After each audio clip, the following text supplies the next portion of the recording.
அன்பானவர்களே, இன்னைக்கு உங்கள் வாழ்க்கையில் ஏதாகிலும் ஒரு பாரம் இருக்குதா?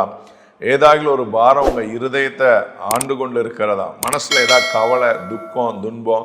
ஒரு முறை ஒரு நண்பர் என்னோடு ஊழியத்துக்கு வந்திருந்தார். ஒரு ஆலயத்தில் நாங்கள் போய் ஆல்நைட் ப்ரேயர் நடத்தணும்னு சொல்லி போகும்போது திடீர்னு என்னை அறியாமலே என் இருதயத்தில் ஒரு துக்கம், ஒரு பாரம், ஆத்துமாவில் ஒரு துக்கம். அப்போ நான் நினச்சேன், எனக்கு தான் என்ன ஆச்சு அப்படின்னு சொல்லி. அப்போ அந்த சகோதரனிடத்தில் ஆண்டவர் அவனை காட்டினார்.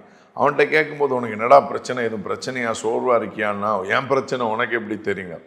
சில நேரத்தில் இருதயத்தில் இருக்கிற பாரம் அப்படியே நம்மை என்ன செஞ்சிடும், அடைக்கும்.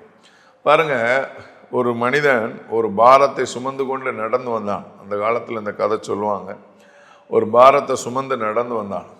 அப்போ அந்த வழியாக வந்த குதிரை வண்டியில் அவரை ஏற்றும் போது அந்த தலையில் அந்த பாரத்தை வச்சுட்டே அந்த குதிரை வண்டியில் உட்கார்ந்துருந்தார். அவருக்கு தெரில அந்த பாரத்தை இறக்கி வைக்கணும்னு சொல்லி. நாங்கள் வாலிப நாட்களில் நாடகம் போடுவோம். வாலிபர்களாய் ஒரு நாடகத்தை போடுவோம். பாருங்கள், ஒரு பாரம்னு ஒரு மனிதன் வருவான். ஒரு தேட்டருக்கு போய் பார்ப்பான் தன்னுடைய பாரத்தை. அதோட சரியாயிருமா? அந்த 2.5 மணி நேரம் முடிஞ்ச உடனே அந்த பாரம் அவனை விட்டு போகாது. குடிச்சு பார்ப்பான், என்னுடைய பாரம் சரியாயிருமா அப்படின்னு சொல்லி. ஆனால் திரும்ப அந்த பாரம் என்ன செஞ்சிடும், வந்துடும். இன்னைக்கு உங்களுடைய வாழ்க்கையில் இருக்கிற பாரத்தை சுமக்கிறதுக்கு இயேசு சொல்கிறார், வருத்தப்பட்டு பாரம் சுமக்கிறவர்களே, நீங்கள் எல்லாம் இயேசுவின் இடத்தில் வாருங்கள். இயேசு கிறிஸ்து உங்கள் பாரத்தை ஏற்றுக்கொள்கிறதற்கு தயாராக இருக்கிறார். உங்கள் கவலை, கண்ணீர் மனிதர்கள் இடத்துல சொன்னீங்கன்னா கேட்டுட்டு ஊரெல்லாம் சொல்லிடுவாங்க, வாட்ஸ்அப்பில் போட்டுருவாங்க, செய்தியில் போட்டுருவாங்க.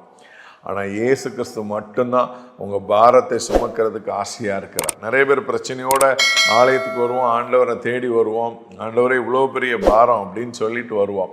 ஆனால் திரும்ப போகும்போது எப்படி பாட்டு, புக்கு, காணிக்கையெல்லாம் எடுத்துகிட்டு போகிறீங்களோ அதே மாதிரி பாரத்தை திரும்ப கொண்டு போகிறீங்க. இல்லை, உங்கள் பாரத்தை சுமந்து வைக்க வேண்டிய இடம் இயேசு. God bless you.